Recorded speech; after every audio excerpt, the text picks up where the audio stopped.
The government shutdown is coming at an already difficult time for some farmers. In Minnesota, it's the time of year when crops start getting harvested. And our next guest says the last thing hardworking farmers need is more uncertainty as they head into winter.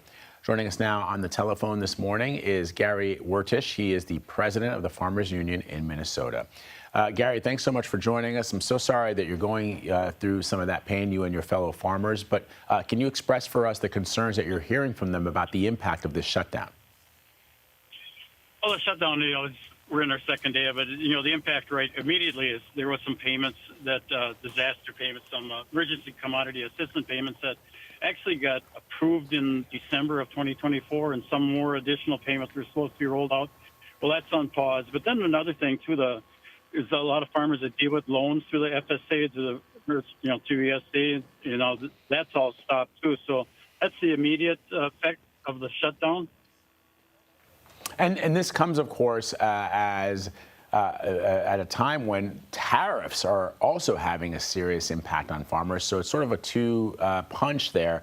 What kind of fallout are you seeing and Minnesota farmers seeing in that respect, the tariffs and now the shutdown? Yeah, timing couldn't be worse. The farmers right now are under extreme hardships right now. Our input prices are high and our commodity prices are low, and primarily the tariffs, the president's use of tariffs has got a lot to do with it. And farmers, when the president in his first term, he put the trade war on primarily against China that time. Before that, the United States was the #1 supplier of soybeans to China.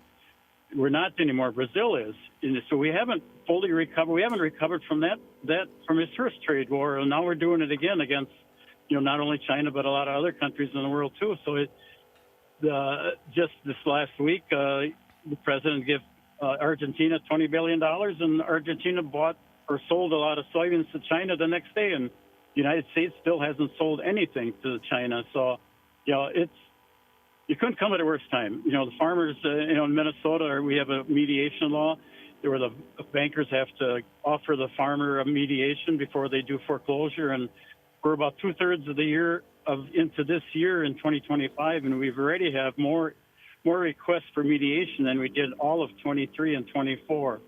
So, the stress in the farm country is real, and, primarily the president's use of tariffs is driving a lot of that right now, and we've lost markets through his love of the tariffs. We've lost markets that we won't get back. They keep making public statements that they're making these framework deals, and but there's, the damage is being done, and the longer this drags on, the worse it'll be. They'll more than likely make another payment to the farmers, which they need. There's no doubt about that.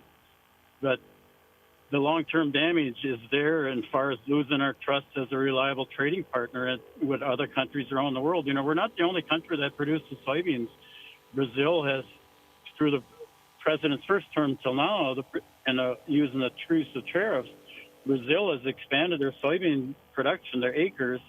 That puts at threat. Are they taking some of them acres out of the Brazilian, Amazon forest? If they do, if that's where some of them are coming, that puts the whole world at risk, or some of the climate effects of that.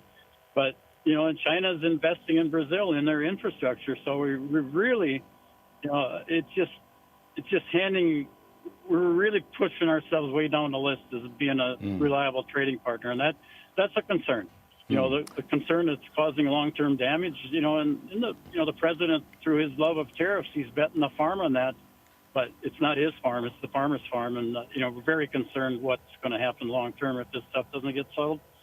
Another gut punch that's coming is in the reconciliation bill, the big bill that got passed last summer, the health care costs, the private insurance market, the subsidies going to Medicaid to the states, helping farmers, and anybody on the individual marketplace is going to be faced with a huge increase in their insurance costs. In Minnesota, they estimated insurance costs going up from 14 to 22% for individual policyholders, and that's going to hit hard. So Gary, let me ask you a question. At the risk of going without insurance, they'd be forced to. Do they buy the insurance to protect their assets, or do they try and save the money to stay out of foreclosure at the bank, or in some cases even putting food on the table? So, all of this is lining. it's not a perfect storm, but it's a storm of brewing that's really going to be hitting hard.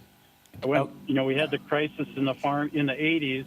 Hey, Gary, this is can you shaping hear up me? to be significantly worse than the farm crisis that we experienced in the 1980s.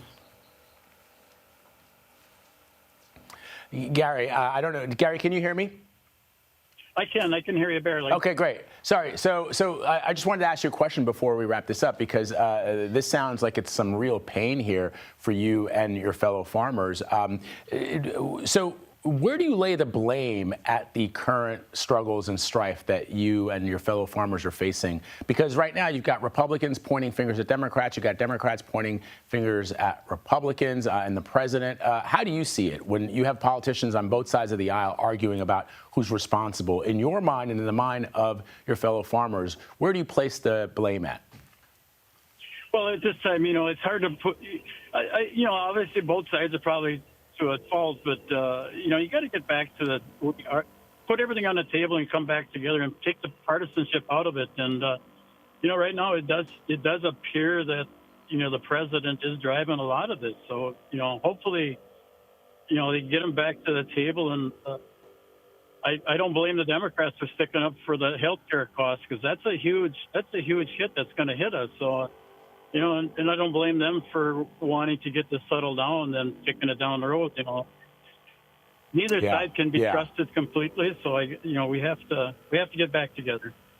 I sort of feel like that sentiment that we as a country have to get back together is probably expressed more commonly than we might believe if you listen to the politicians in Washington, both sides, Democrat and Republican, who continue to point the finger at each other. And when you listen to folks like yourself who say, take the partisanship out of it, we just want to get back to work. We want to do what we need to do to keep our families fed and roofs over our heads. It's an important message, and I'm really happy that you were able to share it with us, although my heart breaks for what you and your fellow farmers are going through. Gary Wertish, president of the Minnesota Farmers Union, thank you so much for joining us, sir. Be well. Thank you.